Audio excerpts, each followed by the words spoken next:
വളരെ ശക്തിയായി ദൈവവചനം നാം ശ്രമിക്കുകയുണ്ടായി. ഈ വചനഭാഗം പറയാൻ തന്നെ ഞാൻ ആഗ്രഹിക്കുന്നില്ല. കാരണം ദൈവത്തിന്റെ വചനം ഒന്നും ക്രിയേറ്റ് ചെയ്യാൻ ആവശ്യമില്ല. ഞങ്ങളൊരു സാക്ഷ്യം പറഞ്ഞിട്ട് എടുക്കാൻ ആഗ്രഹിക്കുന്നത്.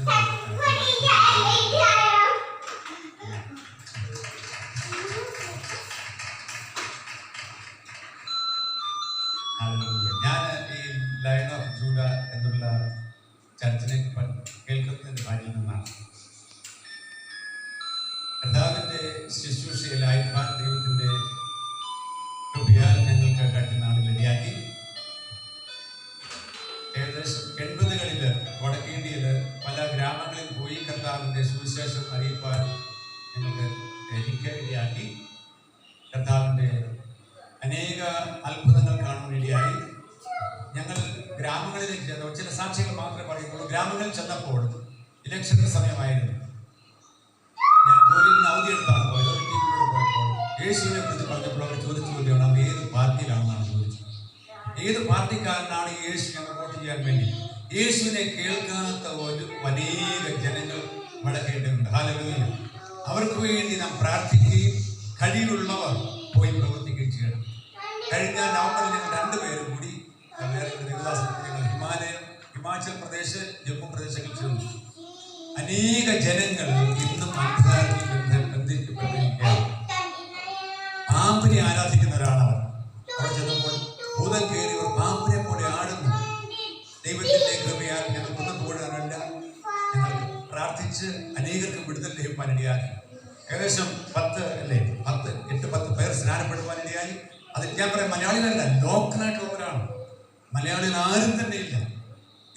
ഞങ്ങൾ കഴിഞ്ഞ ആഴ്ചയിൽ കർണാടകയുടെ നോർത്തിലുള്ള ആന്ധ്ര ബോർഡറിൽ നിന്ന് ഞങ്ങൾ കഴിഞ്ഞ ബുധനാഴ്ചയാണ് കടന്നത്. 10 ദിവസത്തെ പ്രാർത്ഥന ഉണ്ടായിരുന്നു. 70-80 കിലോമീറ്റർ ദൂരം 3-4 മണിക്കൂർ എടുത്തോടെ ചെല്ലുവാൻ. വളരെ പൊട്ടിപ്പൊളഞ്ഞ റോഡുകൾ, 10-20 കിലോമീറ്റർ കൂടുതൽ സ്പീഡിൽ വണ്ടി ഓടിക്കാൻ കഴിയില്ല. ഭയങ്കര ചൂട്, കൊതുകടി. ദൈവം ഞങ്ങളെ സൂക്ഷിച്ചു. അവിടെയും കർത്താവിന്റെ വിടുതൽ കാണുവാൻ തമ്മിലിടയാക്കുക. നിങ്ങൾ ഈ പ്രവർത്തനങ്ങളെ ഓർത്ത് പ്രാർത്ഥിക്കണം. നാം ഒക്കെ ഇപ്പോൾ ഒരു കംഫോർട്ട് സോണിലാണ് ഇരിക്കുന്നത്. നമുക്കൊരു പ്രയാസമില്ല. ദൈവത്തെ ആരാധിക്കാൻ മഹത്വപ്പെടുത്തുന്ന ഒരു പ്രയാസമില്ല. എന്നാൽ വലിയൊരു ജനം ഇന്നും അന്ധകാരത്തിലായിരിക്കുകയാണ്. ദൈവത്തിന്റെ വെളിയിലുള്ളവർ അങ്ങേക്ക് പോകുക തന്നെ ചെയ്യണം. ഹല്ലേലൂയ. നാം കംഫോർട്ട് സോൺ വിട്ടൊന്ന് പോകണം. നാം ഇപ്പോൾ കേൾക്കുകയുണ്ടായി ദൈവത്തിന്റെ വചനം നാം എല്ലാവരും ആഗ്രഹിക്കുന്ന അനുഗ്രഹമാണ്. ദൈവം അനുഗ്രഹിക്കാൻ പറഞ്ഞ ദൈവമാണ്. അവൻ അനുഗ്രഹത്തിന്റെ കലവറയാണ്. സ്വർഗത്തിലെ സകല ആത്മീയ അനുഗ്രഹങ്ങളാലും നമ്മെ ക്രിസ്തുയേശുവിൽ അനുഗ്രഹിച്ചു എന്ന 1-ാം അധ്യായത്തിൽ വായിക്കുന്നു. അതുപോലെ തന്നെ ഭൗമികമായ അനുഗ്രഹങ്ങളും അവൻ തീരുന്നവനാണ്. എന്നാൽ നാം ഇങ്ങനെ വായിക്കുന്നു യോഹന്നാന്റെ സുവിശേഷം 15-ാം അധ്യായത്തിൽ കർത്താവായ യേശുക്രിസ്തു ഞാൻ സാക്ഷാൽ മുന്തിരിവള്ളിയും എന്റെ പിതാവ് തോട്ടക്കാരനുമാകുന്നു. അതിനുശേഷം താഴോട്ട് വായിക്കുന്നു 7-ാം അധ്യായം വായിക്കുന്നു ഞാൻ നിങ്ങളിലും നിങ്ങൾ എന്നിലും എന്റെ വചനം നിങ്ങളിന്റെ ഉള്ളിൽ വസിച്ചാൽ എന്താണ് വാക്യം? നിങ്ങൾ യാചിക്കുന്നത് എന്ത് തന്നെയായാലും നിങ്ങൾക്ക് ലഭിക്കും. അത് കർത്താവ് യേശുക്രിസ്തു പറഞ്ഞ വാക്യമാണ്. നിങ്ങൾ എന്നിലും എന്റെ വചനം നിങ്ങളിലും വസിക്കുന്നു. വചനം എങ്ങനെയാണ്? ഇപ്പോൾ നാം പാട്ട് പാടി എങ്ങനെയാണ്? നിന്നെ പോലെ എന്നെ ആക്കണമേ, നിന്നെ പോലെ എന്നെയും ആക്കണമേ. അപ്പോൾ നമ്മൾ ദൈവം ആഗ്രഹിക്കുന്നതാണ് നാം ഇവിടെ ആയിരിക്കുമ്പോൾ യേശുക്രിസ്തു നിന്റെ സ്വഭാവം കർത്താവിന്റെ സ്വഭാവം 12-ാം അധ്യായത്തിൽ വായിക്കുന്നു സാക്ഷികൾ സമൂഹം നിങ്ങളെ ചുറ്റും നിങ്ങൾ ഭാരവും മുറുകെ പറ്റുന്ന പാപം വിട്ട് നിങ്ങളുടെ മുമ്പിൽ വെച്ചിരിക്കുന്ന ഓട്ടം സ്ഥിരതയോടെ ഓടുക. ആരെ നോക്കി? വിശ്വാസത്തിന്റെ നായകനും പൂർത്തി വരുന്ന യേശുവിനെ നോക്കി ഓടുക. ഇപ്പോൾ നമ്മുടെ വിശ്വാസ ജീവിതത്തിൽ ഉള്ള ഓട്ടം എന്ന് പറയുന്നത് കർത്താവിനെ നോക്കിയായിരിക്കും. കർത്താവിനെ നോക്കിയായിരിക്കുമ്പോൾ നമ്മൾ ഈ ഭൗമിക കൂടി മാത്രമായിരിക്കരുത്.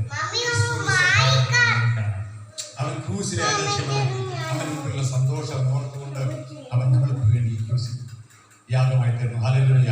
നമ്മുടെ കർത്താവിന്റെ സന്നിധി വരുമ്പോൾ നമ്മൾ ഓർക്കാൻ ഒന്നുള്ളൂ, എന്നെ വീണ്ടെടുക്കുവാൻ കൊണ്ടും കർത്താവ് സഹിച്ച കഷ്ടപ്പെടും. നമ്മൾ ഒരിക്കലും മറന്നു പോകരുത്.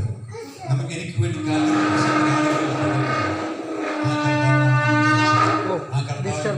നാം ചെയ്യരുത്. കർത്താവിനെ മുന്നിൽ നിർത്തിക്കൊണ്ട് ഓടുവാൻ കർത്താവ് ഇടയാക്കട്ടെ. ഞങ്ങളുടെ ജീവിതത്തിൽ കർത്താവ് വന്നിരിക്കുന്ന കാഴ്ചപ്പാടുകൾ കർത്താവിന് വേണ്ടി ശുശ്രൂഷ ആഗ്രഹിക്കുന്നത്